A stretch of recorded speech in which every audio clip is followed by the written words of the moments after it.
Bienvenue, chers internautes. Cette semaine, nous démarrons votre émission L'Hebdo du parquet par l'arrestation du faux secrétaire particulier de Serigne Bass Abdou Khadre, porte-parole du Mouride. Un nommé Mamadou Soumaré a été arrêté pour escroquerie. Il s'est présenté devant le consulat de la France à Dakar pour solliciter une vingtaine de visas Schengen après avoir réussi à scanner la signature de Serigne Bass Abdou Khadre Mbacké. Il s'est présenté devant la représentation diplomatique comme le secrétaire particulier du porte-parole du Khalife des Mourides.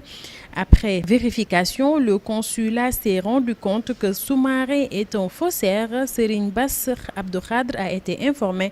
Une plainte a été déposée et le mis en cause a été arrêté chez lui à Touba. Parlons à présent du procès en appel du maire de Dakar, Khalifa Ababacar Sall, qui a été bouclé le 30 juillet 2018. Le procès en appel de Khalifa Sall et compagnie qui a été clôturé ce lundi 30 juillet. Le juge Demba Kandji, qui préside la séance, a fixé son délibéré au 30 août prochain.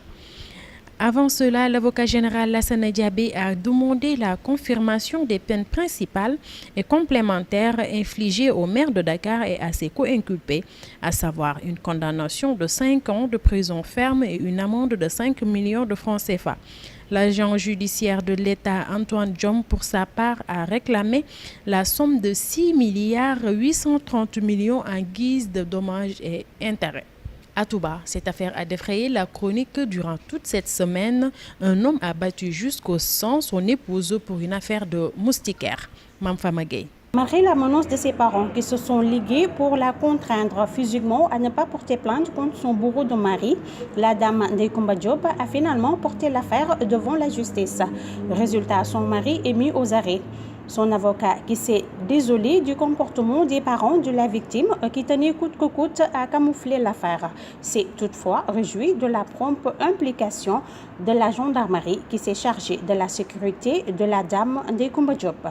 L'homme a finalement été arrêté, déféré au parquet et placé sous mandat de dépôt. Il sera jugé le 9 août prochain. À Khombole, c'est un élève de la classe de première qui a été tué par son cousin à coups de pilon. Un récit de Harouna Fall.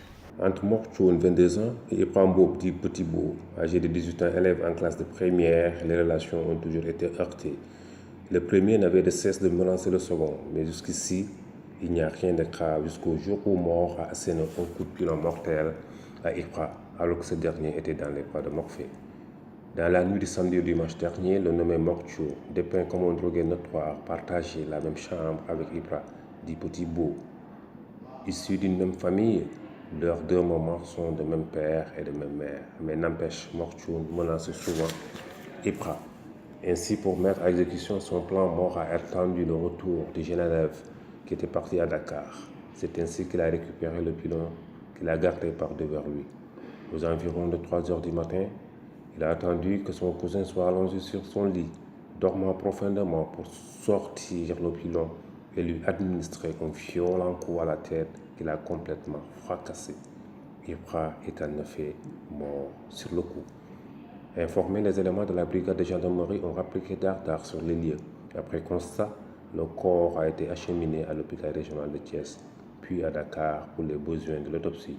Morchou a été déféré au parquet en attendant de faire face au juge. À Tambacounda, c'est une femme qui a été jugée pour avoir mélangé des tessons de bouteilles dans le repas de son mari.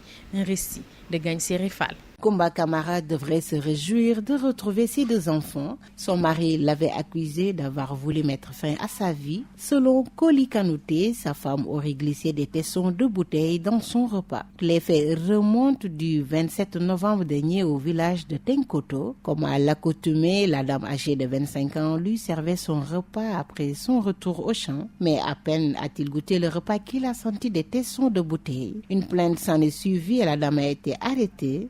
Interrogée à la gendarmerie de Tamba, elle a avoué les faits, soutenant qu'elle voulait mettre fin à la vie de son mari. D'après elle, son mari ne cessait de la battre. Mais devant la barre de la chambre criminelle du tribunal de grande instance de Tambacounda, l'accusé a nié avoir fait des aveux. Appelé comme témoin, le chef du village Bambo Sissoko a confirmé la présence de tessons de bouteilles dans le repas. Le ministère public, dans son réquisitoire, a affirmé qu'il n'y a pas de preuves pouvant incriminer la dame. Il a ainsi requis l'acquittement. L'avocat de la dame d'ajouter que malgré les violences de son mari, elle a su maintenir son ménage pendant 8 longues années. Comme le parquetier, il a demandé l'acquittement pur et simple de sa cliente. Après délibération, le juge a prononcé la libération de Kumba Kamara qui, depuis 8 mois, est en détention. Si Kumba Kamara est libre, l'artiste, rappeur, compositeur Ngaka Blindé reste lui en prison. Malgré le fait qu'il soit malade, il a été transféré de la prison de Rebeuss au pavillon spécial de l'hôpital Aristide Le Dantec. Un récit de Mamfamaye. Le rappeur Baba Ndiaye, alias Ngaka Blindé, est très malade. D'ailleurs, des sources pénitentiaires informent qu'il a été admis au pavillon spécial de l'hôpital Aristide Le Dantec et devrait suivre une opération chirurgicale. Pendant ce temps, on apprend que le juge d'instruction a fini son travail et l'a renvoyé devant le tribunal correctionnel de Dakar. Son dossier a été enrôlé et il sera jugé le 4 septembre prochain. Rappelons que Ngaka Blindé est poursuivi pour contrefaçon, falsification et altération des signes monétaires. Il avait été arrêté en possession de faux billets de banque. Parlons à présent de cette bataille rangée qui a opposé les rappeurs français Booba et Karis à l'aéroport d'Orly de Paris. Ces deux artistes affichent volontiers leur rivalité. Les rappeurs et des membres de leur entourage en sont venus aux mains dans une salle d'embarquement à l'aéroport d'Orly mercredi 1er août 2018. Les images violentes ont été filmées et publiées par des internautes sur les réseaux sociaux.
Bouba et Karis ont été interpellés et placés en garde à vue le mercredi à l'aéroport d'Orly. La bagarre a également impliqué les membres de leur entourage. 11 personnes ont été placées en garde à vue, dont les 2 rappeurs. L'altercation a provoqué des retards de vol et la fermeture temporaire d'un hall. Place maintenant au lexique. Cette semaine, Daoudemine nous parle du délibéré.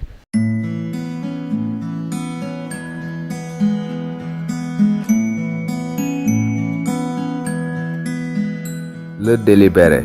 Le délibéré est l'espace de temps au cours duquel les juges qui ont siégé lors d'un procès vont prendre collégialement une décision. Au cours du délibéré, le juge qui a présidé l'audience et ses 2 assesseurs échangent leurs avis après avoir examiné les documents versés dans le dossier. Si les opinions exprimées sont contradictoires, le président soumet la ou les questions litigieuses au vote. La discussion terminée, et les votes ayant été exprimés, il se désigne lui-même ou désigne l'un de ses assesseurs pour rédiger le projet de jugement qui sera ensuite dactylographié ou imprimé par le personnel du greffe et sera soumis à sa signature. Merci Daouda. Chers internautes, c'était tout pour ce numéro d'aujourd'hui. Rendez-vous semaine prochaine pour d'autres informations judiciaires. D'ici là, l'info continue sur www.igfm.sn.